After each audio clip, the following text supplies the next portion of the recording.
Historia completa, Jake McNiece u Thompson en Les Forges. The Thompson felt heavier than it should have. Jake McNiece crouched in the doorway of the stone farmhouse at Les Forges, Normandy, watching dawn light creep across flooded fields and hedgerows that rose like fortress walls. June 7, 1944, barely 12 hours since the jump, and everything had already gone wrong. The 506th Parachute Infantry Regiment was scattered across 10 square miles of French countryside. Half his explosives were lost in the drop. His mission, blow the bridge at Chez Dupont, was miles north, and he had no idea if anyone else from the filthy 13 was even alive. Behind him, 17 French civilians huddled in the farmhouse kitchen. Old men with faces carved by decades of farm labor, women clutching rosaries, children too scared to cry. A pregnant teenager sat against the cold stone wall, her hands pressed to her belly, eyes wide, with the kind of terror that came from watching German soldiers use your home as a checkpoint for 3 days before moving on an hour ago. The Thompson, mud-caked, bolt-sticky with Norman dirt, was the only thing between them and whatever came next. McNiece glanced at the 4 other paratroopers crouched near the windows. None of them were from his stick. Private Kowalski from Pennsylvania, hands shaking as he checked his M1 Garand. Corporal Brennan from Boston, jaw tight, already 2 friends down in the drop. PFC Davis from Georgia, barely 19, staring at the civilians like he'd stumbled into the wrong war. And Sergeant Hollis from the 502nd, older, steadier, watching McNiece with the wary calculation of a man trying to figure out if the demolition NCO was crazy or just stupid. The radio crackled, German voices close. Hollis translated the fragments. Patrol returning midday. Czech farmhouse. Partisans reported. Kowalski spoke first, voice tight. We can't stay here. Germans come back. We're all dead. McNiece nodded slowly, eyes still on the hedgerows. We're not staying. Brennan looked up sharply. We're moving north. Link up with the battalion. That's the mission. McNiece turned, the Thompson barrel dipping toward the floor. Mission's changed. Hollis stood, careful, reading the room. We can't take 17 civilians through 3 miles of German-held country. They'll slow us down, get us killed. McNiece's voice came out flat, stubborn, the tone his men back in the filthy 13 knew meant the argument was already over. Then give me your ammo, and wait here. The silence stretched. The 8-year-old girl, with the flour sack doll, looked at McNiece with eyes that reminded him too much of his sister back in Oklahoma. The pregnant teenager's breathing was shallow, rapid. The old man with the cane had a shrapnel wound in his leg, still seeping through the bandage. Davis swallowed hard. How far to American lines? 3 miles, maybe less. 500 seconds holding a crossroads near Sainte-Marie-du-Mont. Kowalski's voice cracked.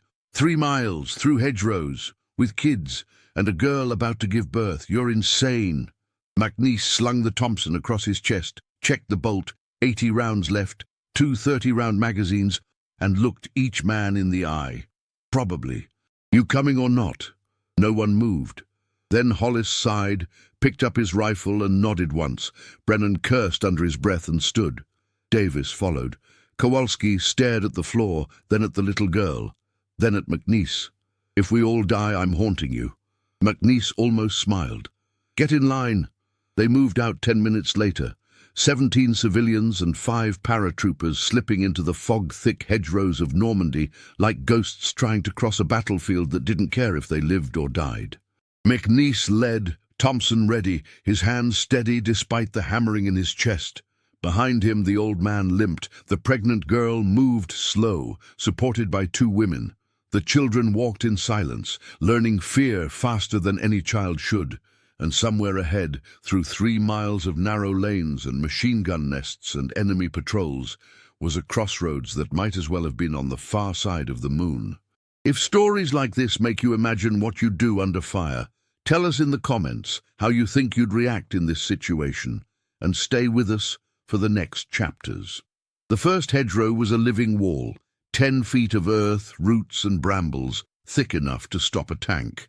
McNiece pressed his back against it. Thompson aimed down the sunken lane and listened. Somewhere east, a Kubelwagen engine idled.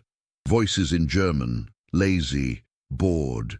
Cigarette smoke drifted on the morning air. He raised a fist. The column froze. 17 civilians and 4 paratroopers held their breath in the fog-thick silence of Les Forges country Normandy, June 1944, while Jake McNiece calculated the distance between survival and stupidity. The Germans were 200 yards away, maybe less, close enough to hear a child's cough, close enough to see movement if the fog lifted.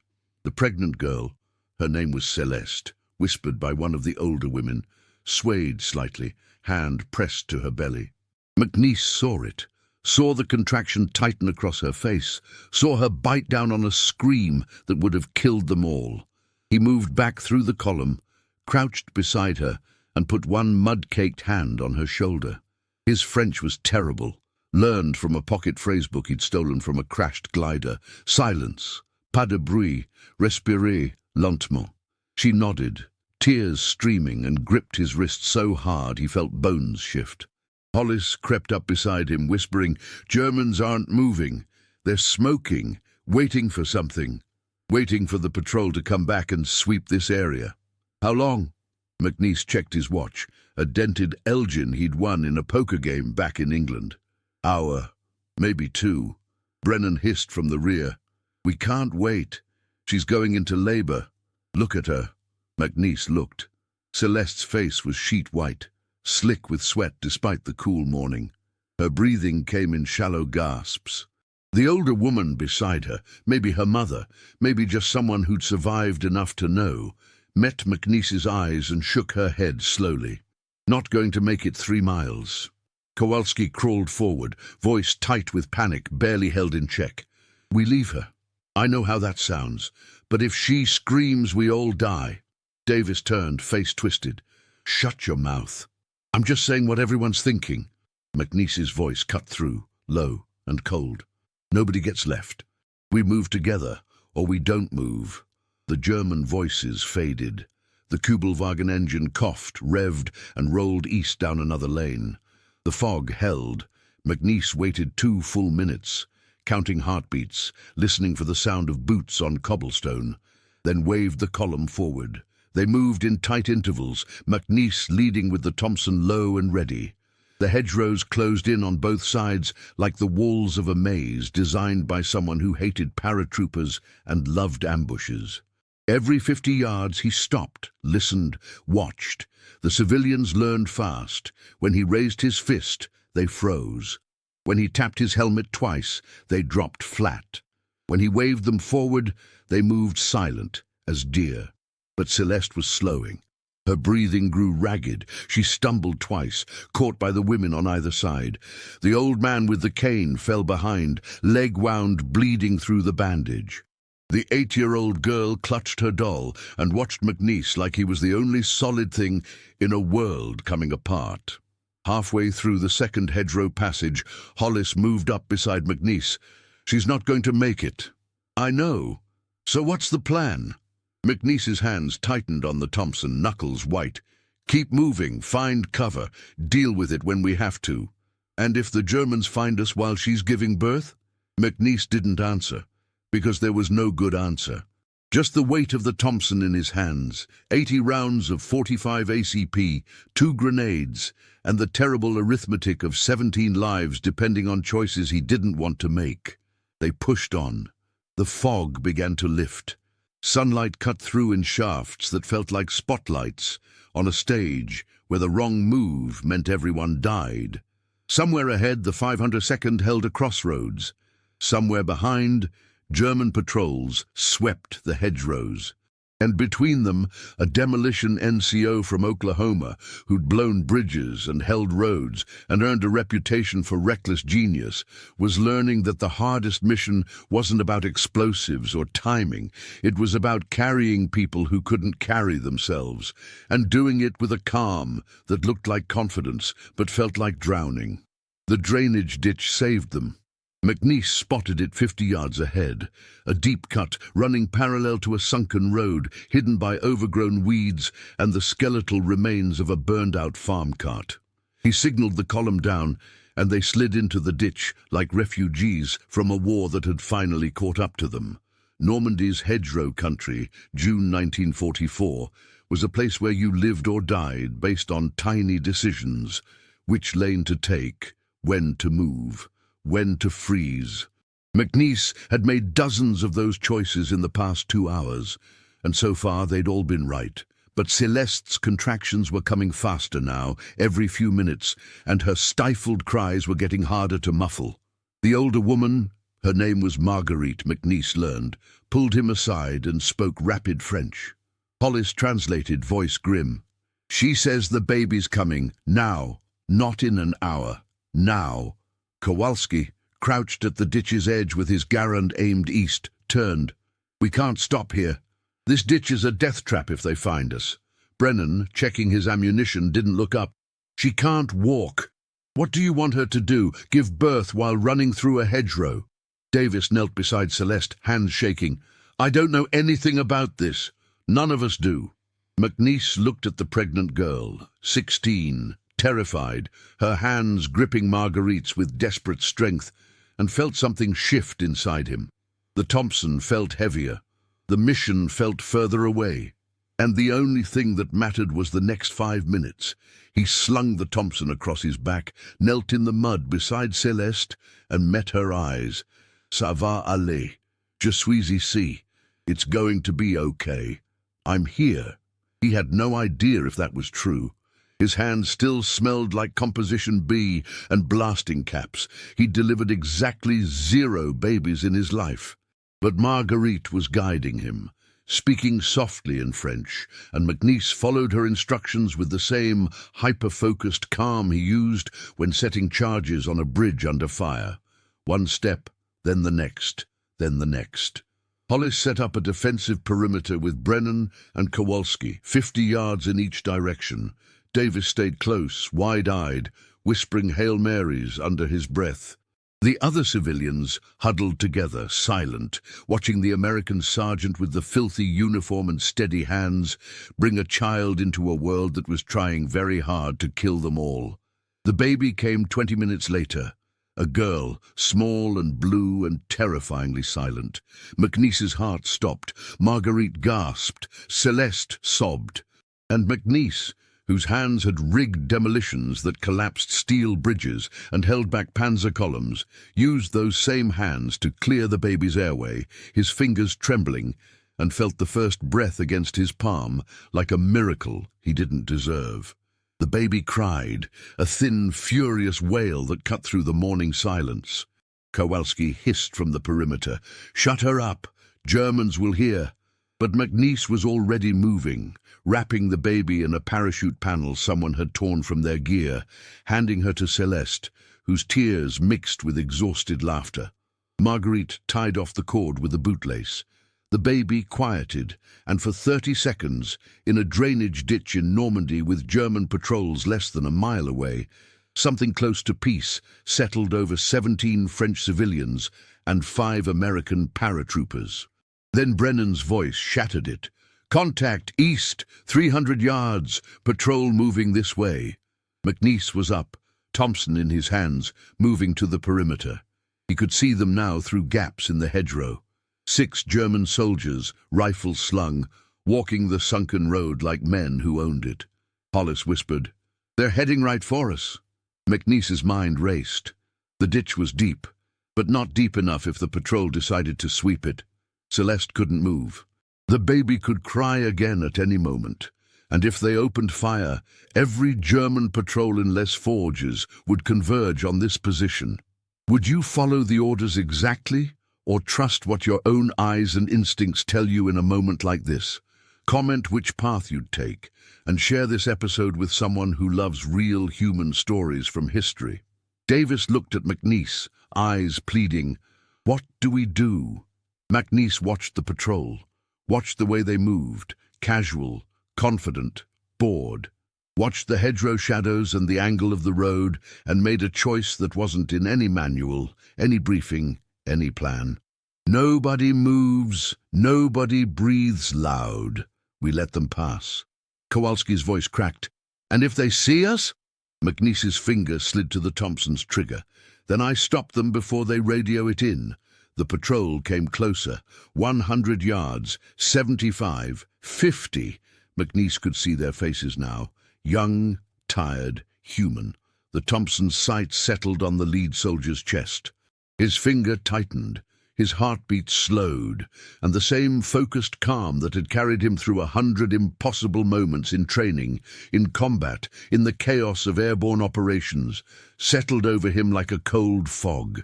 The patrol passed, 30 yards away, then 50, then gone, swallowed by the hedgerows and the brutal indifference of war. McNiece lowered the Thompson. His hands didn't shake, but inside, something did. They moved again an hour later. Celeste, pale but determined, walked with Marguerite and another woman supporting her on both sides. The baby, wrapped in parachute silk and a torn shirt, slept against her chest. The column pushed north through Normandy's hedgerow maze, June 1944, toward American lines that felt like they were retreating with every step. McNiece led with the Thompson, but something had shifted. The weapon wasn't just steel and wood anymore. It was a promise he'd made without words. I will get you through this. And promises in war were the most dangerous thing you could carry. The terrain grew worse. Flooded fields forced them east, closer to German positions. The hedgerows narrowed into choke points where one machine gun could kill them all. McNiece moved slower, checking every gap, every shadow, every sound. Hollis moved up beside him. We're 2 miles from the crossroads, maybe less. How's she doing? The girl? Holding up. The baby too, but we're running out of luck. McNiece almost laughed. Luck had run out 12 hours ago when he'd landed in the wrong field with half his gear missing. Everything since then had been borrowed time. They reached a narrow lane bordered by high hedgerows, a natural kill zone. McNiece stopped, studying it. 50 yards of open ground, no cover, perfect ambush terrain. Brennan crouched beside him. We go around. Adds an hour, maybe more.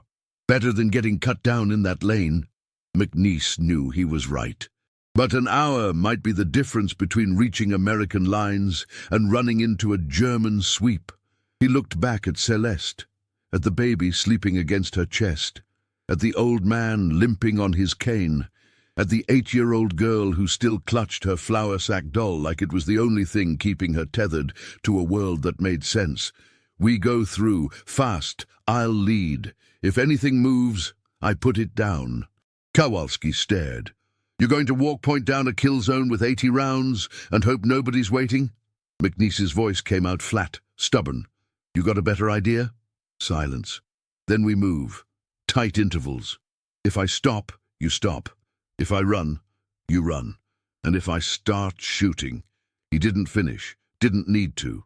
They moved into the lane.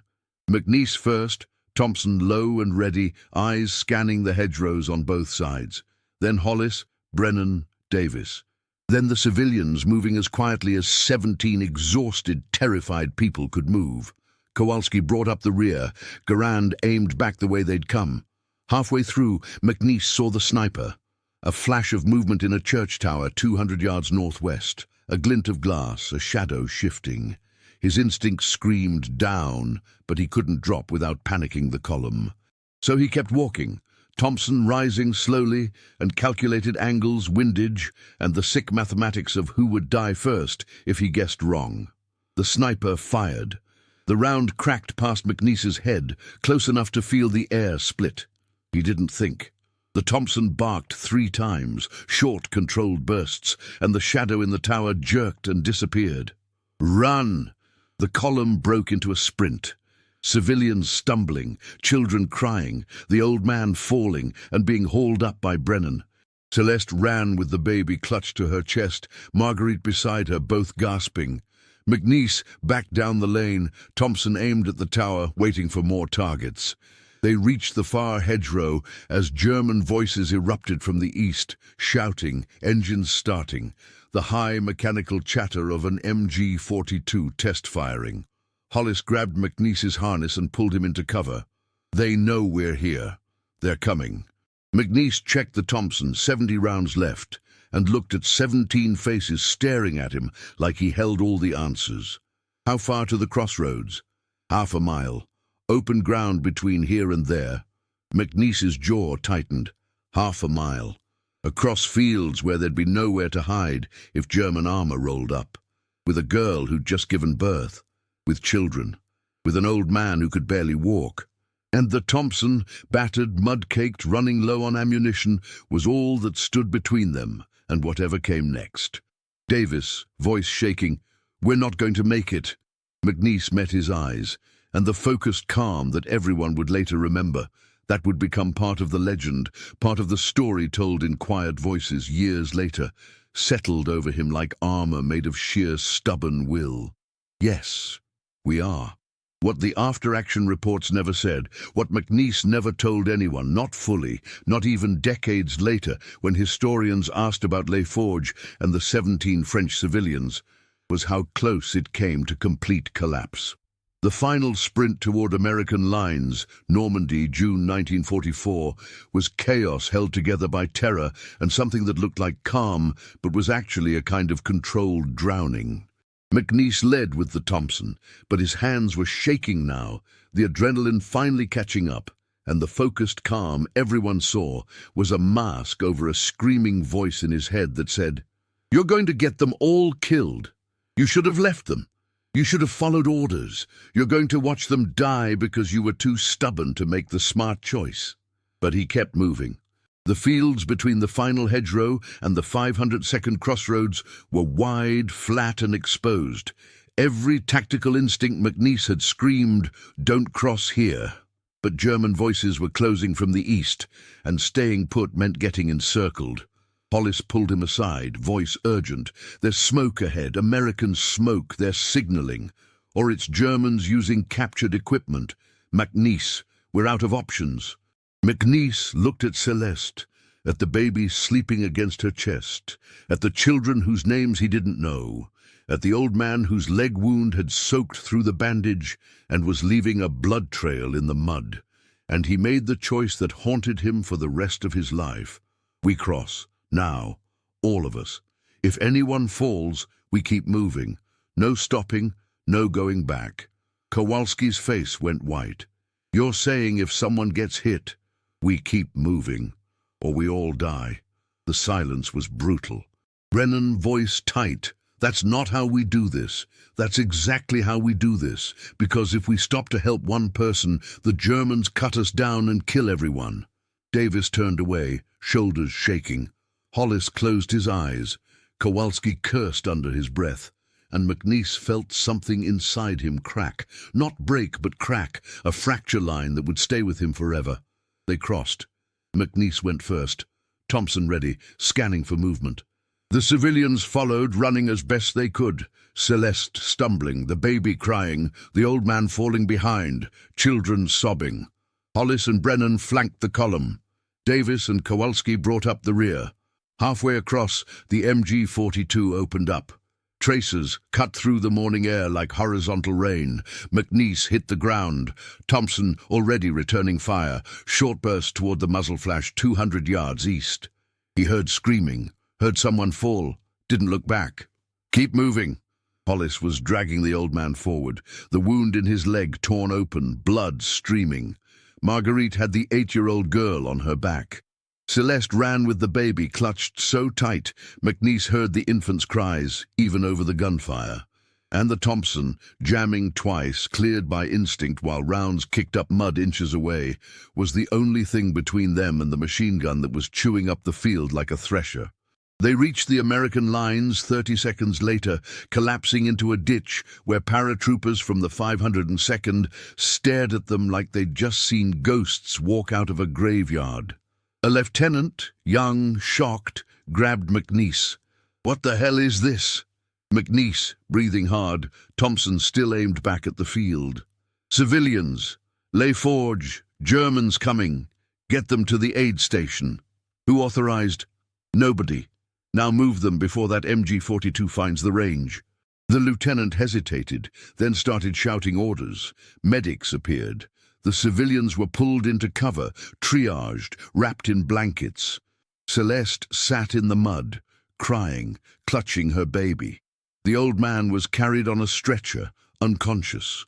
The 8-year-old girl stared at McNiece and said something in French he didn't understand, but felt in his chest like a punch. Hollis sat beside him, rifle across his knees. "We lost nobody. All 17 made it." McNiece nodded. His hands were shaking so badly now he could barely hold the Thompson. The bolt was fouled with mud. The stock was cracked. He had 37 rounds left. Brennan crouched on McNiece's other side, voice quiet.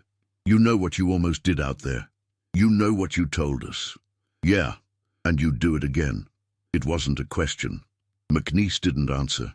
Because the truth, the part he never said, the part that lived in nightmares for decades, was that he'd been ready to leave someone behind. Ready to make the calculation, ready to choose 17 lives over one, and the only reason he didn't have to was luck, reflex, and a Thompson that somehow kept firing when it should have jammed for good. That was the secret. That was what the legend never mentioned. Jake McNiece never received a medal for Les Forges. The after-action report was 3 sentences. Sergeant McNiece and 4 attached personnel escorted French civilians to friendly lines under enemy fire. June 7, 1944. Mission successful. No American casualties. It didn't mention the Thompson that jammed twice. Didn't mention the baby born in a drainage ditch. Didn't mention the moment McNiece almost told his men to leave the wounded behind. Didn't mention the 17 faces that would follow him through 50 years of dreams, where he made different choices and watched them all die. 2 days later, McNiece rejoined the Filthy 13 and blew the bridge at La Fière, a demolition so precise, so perfectly timed under fire, that it became part of the legend. Officers who'd barely tolerated the undisciplined demolition NCO started writing him up for citations. The stories grew. McNiece the maverick, McNiece the reckless genius, McNiece who always got the job done no matter what. But when old friends from the 506th asked him about Normandy, about the hardest moments, McNiece never talked about bridges. He talked about a girl named Celeste and a baby he'd held while German patrols hunted them through hedgerows. And he talked about the Thompson. In 1989, a French delegation visited McNiece in Oklahoma. Among them was a woman in her 40s, Celeste's daughter, the baby born in the ditch. She brought a photograph. 17 faces from 1944, smiling despite everything, with a note underneath. Sauvés par les parachutistes américains. Nous n'oublierons jamais. McNiece stared at the photograph for a long time. His hands, still steady at 70, still able to strip and clean a weapon by touch, trembled slightly. The daughter asked, through a translator, what he remembered most. McNiece thought about the ways you could answer that question. He could talk about the fear, the exhaustion, the sound of the MG-42 tearing up the field, the weight of choices that meant life or death for people whose names he didn't know. But what he said was, the Thompson kept jamming, mud in the bolt. I'd clear it, fire 3 rounds, and it'd jam again. But it never failed when I needed it most. I don't know if that was luck, maintenance, or something I don't have words for. But that weapon carried us through. The daughter smiled, tears in her eyes. My mother said you carried us. She said you never looked afraid. McNiece almost laughed, because fear was the only thing he'd felt that entire day. Fear that he'd chosen wrong. Fear that his stubbornness would kill them. Fear that the Thompson would jam at the worst possible moment, and he'd be standing there with empty hands while German bullets found soft targets. But he'd learned something in that drainage ditch, in that narrow lane, in that final sprint across open ground. Focused calm wasn't the absence of fear. It was fear transformed into fuel, burned so cleanly, so deliberately, that what people saw was steadiness instead of the terror underneath. It was the sound of a Thompson's bolt sliding forward, chambering around you hoped you wouldn't need to fire. It was hands that shook after the mission, but stayed steady during it. It was the knowledge that sometimes you carried people, not because you were brave, but because no one else would. And it was the weight of a promise made without words. I will get you through this, or I will die trying. Years later, when the Thompson was donated to a museum, battered, bolt-scarred, stock cracked from that day in Normandy, a historian asked McNiece if he wanted to say anything for the record. McNiece touched the weapon one last time, fingers tracing the worn grip, and said, "People think demolition men are about blowing things up. But that day, the only thing I held together was my nerve. And I did it with 80 rounds, 2 jams, and a bunch of people who trusted me not to get them killed." He paused, then added quietly, "I think about them more than the bridges. The bridges stayed down. But those 17 people, they got to live, got to go home, got to have families and memories and lives that wouldn't have existed if I'd followed orders and left them behind." The historian asked if he regretted staying, if he'd ever wondered what would have happened if he'd stuck to the mission. McNiece's answer was simple. "I blew a lot of bridges in the war. Every single one of them was the right call at the time. But if you ask me what I'm proudest of, it's not the tonnage or the citations. It's knowing that somewhere in France there's a woman who got to grow up because I held my nerve for 4 hours, with a Thompson that kept jamming and a calm that was really just fear, held so tight it looked like something else. That's the hidden story. The one that doesn't make it into regimental histories or medal citations. The one that lives in the space between what was ordered and what was chosen, between the legend and the truth. And in that space, in that narrow, terrifying gap, is where Jake McNiece and 17 French civilians learned that courage isn't always loud. Sometimes it's quiet, sometimes it's improvised, sometimes it's just a stubborn Oklahoma kid with a Thompson, doing what needed doing, one step at a time, until the job was done. Udil, if this story reminded you that behind every medal and mission report there's a human being carrying memories we'll never fully see, subscribe to the channel, tell us which country you watch from, and invite someone to revisit history with us in the next story.